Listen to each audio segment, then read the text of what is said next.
കൂട്ടുകാരെ, നമുക്കിന്ന് പൂജ വയ്പ്പിനുള്ള പൂ പറിക്കാം. എൻ്റെ തോട്ടത്തിൽ നിന്ന് ഇന്ന് എനിക്ക് പൂജ വയ്ക്കാനുള്ള പൂവാണ് ഞാൻ ഇന്ന് പറിച്ചെടുക്കുന്നത്. എനിക്കിത് ഞാൻ ഓണത്തിന് അത്തപ്പൂടാൻ കണക്കാക്കി നട്ട ചെടികളാണ് എല്ലാം. ഇതെല്ലാം നട്ടിട്ടിരുന്നത് ഞാൻ എൻ്റെ അത്തപ്പൂടാനുള്ള ആവശ്യമുള്ള പൂവ് എനിക്ക് കിട്ടി. ഇന്ന് ഞാൻ പൂജ വയ്പ്പിൻ്റെ പൂവാണ് പറിച്ചെടുക്കണം. കഴിഞ്ഞ വർഷം വരെ അത്തപ്പൂടാനും പൂജ വയ്പ്പിനും എല്ലാം ഞാൻ പൂ കടയിൽ നിന്നാണ് വാങ്ങിയത്. ഇപ്പം ഞാൻ കടയിൽ നിന്ന് വാങ്ങാതെ എല്ലാം എൻ്റെ ആവശ്യത്തിന് ഞാൻ വീട്ടിൽ തന്നെ എല്ലാം കൃഷി ചെയ്തെടുത്തതാണ്. ഇപ്രാവശ്യം എനിക്ക് എത്ര രൂപ പൂ വാങ്ങിക്കാതെ ലാഭിക്കാൻ പറ്റി. ഇതെല്ലാം നമ്മുടെ സ്വന്തം ആവശ്യത്തിനെല്ലാം വീട്ടിൽ ചെയ്തെടുക്കാൻ പറ്റുന്ന കാര്യമാണ്. ഇതുണ്ട് ഇപ്പോഴത്തെ കാറ്റും മഴയും വന്നപ്പം എല്ലാം വെയിറ്റ് കൊണ്ടെല്ലാം ചാഞ്ഞ് മണ്ണിൽ വീഴുന്നു. അല്ലെങ്കിൽ നല്ല ഭംഗിയായിട്ട് നല്ല നിന്നത് തന്നെ കാറ്റത്തെല്ലാം ചാഞ്ഞു പോയതാണ്. എങ്കിലും എൻ്റെ ആവശ്യത്തിന് ധാരാളം പൂ എനിക്ക് കിട്ടി.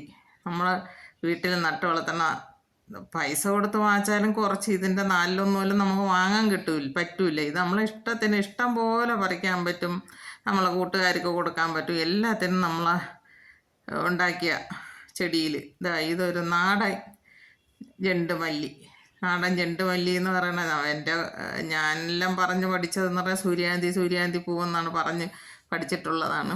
ഇപ്പം പിന്നെ എല്ലാവരും ചെണ്ടുമല്ലി എന്ന് പറയണത് കൊണ്ടാണ് ഞാനും ചെണ്ടുമല്ലി എന്ന് പറയണത്. ഇതൊരു നാടൻ വെറൈറ്റിയാണ്. അത് മഞ്ഞയും ചുവപ്പും ഉണ്ട്. മഞ്ഞയെന്ന് പറയുമ്പം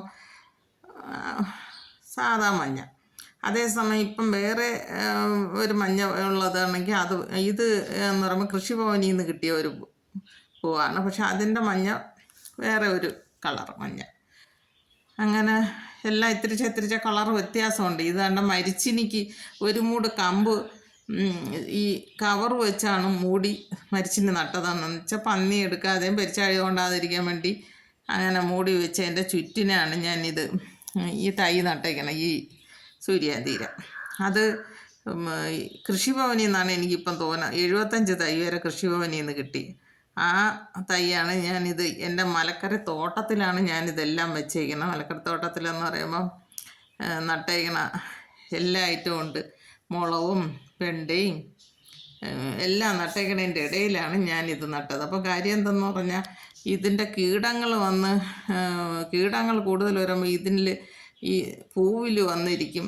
അപ്പോൾ നമ്മളെ കൃഷിയെ വലുതായിട്ട് ബാധിക്കില്ല എന്നും കൂടെ പറഞ്ഞത് കേട്ടുകൊണ്ടാണ് ഞാൻ ശരിക്ക് മലക്കറികളുടെ ഇടയിൽ മുളകിൻ്റെയൊക്കെ ഇടയിൽ വഴുതനത്തിൻ്റെയൊക്കെ ഇടയിലാണ് ഞാനിപ്പോൾ ഇങ്ങനെ കൃഷി ചെയ്തേക്കുന്നത്. ഇനി അടുത്ത വർഷം ഞാൻ ഇതിനേക്കാളും നല്ല ഒരു കൃഷി ചെയ്യാനാണ് എനിക്ക് ഉദ്ദേശിക്കുന്നത്. വരിയാന്ന് ഇത്തിരി വെയിലുള്ളിടത്ത് നല്ലപോലെ നട്ട് വളർത്തണം. അടുത്ത ഓണത്തിന് ഞാൻ ഇതിനേക്കാളും നട്ടുപിടിപ്പിക്കും. ഇപ്രാവശ്യം തന്നെ പൂവിൻ്റെ സമയമായപ്പം വിലയും കിട്ടി. വിലയുണ്ടായിരുന്നു, കൊടുക്കാൻ പറ്റിയില്ല. പക്ഷേ ഇനി അടുത്ത വർഷം ഞാനത് കൊടുക്കാൻ കണക്കാക്കി നടും. ഇപ്പം അതിൻ്റെയൊക്കെ എല്ലാം പഠിച്ചു കഴിഞ്ഞ് ഇനി അടുത്ത വർഷം ഞാൻ ഇതുപോലെ ശരിക്കും നട്ട് കൊടുക്കാൻ കണക്കാക്കി നടുന്നത്. അതിൻ്റെ ഈ മുളകിൻ്റെ ഇടയിലൊക്കെ ഞാൻ നട്ട് പിടിപ്പിച്ചേക്കണത് കണ്ട. ഇതിപ്പം കാറ്റത്ത് ഒരു കയറ് കെട്ടി വെച്ചെങ്കിലും കാറ്റത്ത് മറിഞ്ഞും ഒടിഞ്ഞും ഒക്കെയാണ് കിടക്കണത്. അത് നല്ല കൃഷിഭവനിൽ നിന്ന് കിട്ടിയതെന്ന് പറയുമ്പം നല്ല വലിയ പൂവാണ്. നല്ല വലിയ പൂവും നല്ല ഭംഗിയുണ്ട്. ഒടിഞ്ഞു പോയി എല്ലാം ചാഞ്ഞ് കിടക്കണതാണ്. പിന്നെ ഇത് ഒടിഞ്ഞതായാലും അവിടെ വെച്ച് മുറിച്ച് നമ്മൾ നട്ടാൽ അപ്പോൾ പൊടിച്ച് വരും. ഇത് ഒടിഞ്ഞാൽ അത് നട്ട് അടുത്ത തൈയാക്കി നമുക്ക് എടുക്കാൻ പറ്റും. ഇതുപോലെയൊക്കെ എല്ലാവരും ചെയ്താൽ നമ്മുടെ ആവശ്യങ്ങൾക്ക് എന്നെയും പൂവ് ഇതിപ്പോൾ അത്രയും പൂ തമിഴ്നാട്ടിൽ നിന്നാണ് നമുക്കിവിടെ എല്ലാ ആവശ്യത്തിനും വരണം. നമ്മുടെ ആവശ്യത്തിനൊക്കെ നട്ട് ഓണത്തിന് ഉത്തരാടത്തിനൊക്കെ പൂവുണ്ടാന്നും പറഞ്ഞ് പലരും ചോദിച്ച്. പൂവില്ല. അപ്പോൾ 150-200 രൂപയൊക്കെ ആയിരുന്നു കിലോയ്ക്ക്. അപ്പോൾ ഇതുപോലെയൊക്കെ നട്ടെടുത്ത് കഴിഞ്ഞാൽ നമ്മുടെ ആവശ്യങ്ങൾക്കും എടുത്തിട്ട് വേണമെങ്കിൽ കൊടുക്കാനും കാണും.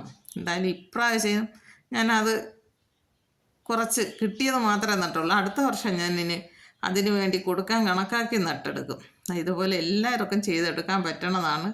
നമുക്ക് ശ്രമിച്ചാൽ എല്ലാം നടക്കും. കൃഷി ചെയ്യാൻ അതിൻ്റെ കൂട്ടത്തിൽ ഇതും ചെയ്യാൻ എല്ലാ ചെടിയിലും ഞാനിപ്പം അത്തപ്പൂടാൻ തന്നെ 10 കളറും എൻ്റെ വീട്ടിൽ പല ചെടികളും നട്ട് പൂ ഞാൻ എടുക്കുകയാണ് ചെയ്തത്. ഒന്നും പുറത്തൊന്നും വാങ്ങിച്ചില്ല. അതുപോലെ എല്ലാവരും ശ്രമിച്ചു നോക്കണം. ഇതുപോലെയൊക്കെ നമ്മുടെ വീട്ടാവശ്യത്തിന് എല്ലാം ചെയ്തെടുക്കാം. അന്യ സംസ്ഥാനങ്ങളെ നമ്മൾ ആശ്രയിക്കേണ്ടി വരില്ല. പച്ചക്കറി ആയാലും പൂവായാലും എല്ലാം നമുക്ക് നമ്മളെ പുരയിടത്തിന് ഉള്ള സ്ഥലത്തൊക്കെ നമുക്ക് നട്ടുപിടിപ്പിക്കുക എന്നുള്ളതേ ഉള്ളൂ. ഇതുപോലെ എല്ലാവരും ശ്രമിച്ചാൽ നടക്കും.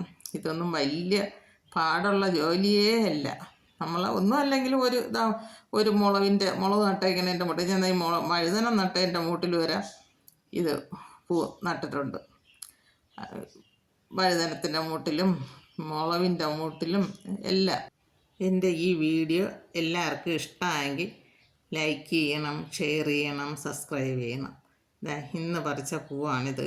നമ്മുടെ ആവശ്യത്തിന് എനിക്ക് പൂജ വയ്ക്കാനുള്ള എല്ലാ ഐറ്റവും കിട്ടിയിട്ടുണ്ട്. ഇതുപോലെ എല്ലാവരും ശ്രമിച്ച് നോക്കണം. എല്ലാവരും അവരവരാവശ്യത്തിനുള്ളത് അവരവർക്ക് സ്വന്തമായിട്ട് അന്യ സംസ്ഥാനങ്ങളെ ആശ്രയിക്കാതെ നമുക്ക് ചെയ്തെടുക്കാമെന്നുള്ളതേ ഉള്ളൂ. ഇതുപോലെ എല്ലാവരും നട്ടുപിടിപ്പിക്കുക. മുറ്റത്തായാലും വിളയിലായാലും എല്ലാം ചെയ്ത് നോക്കൂ.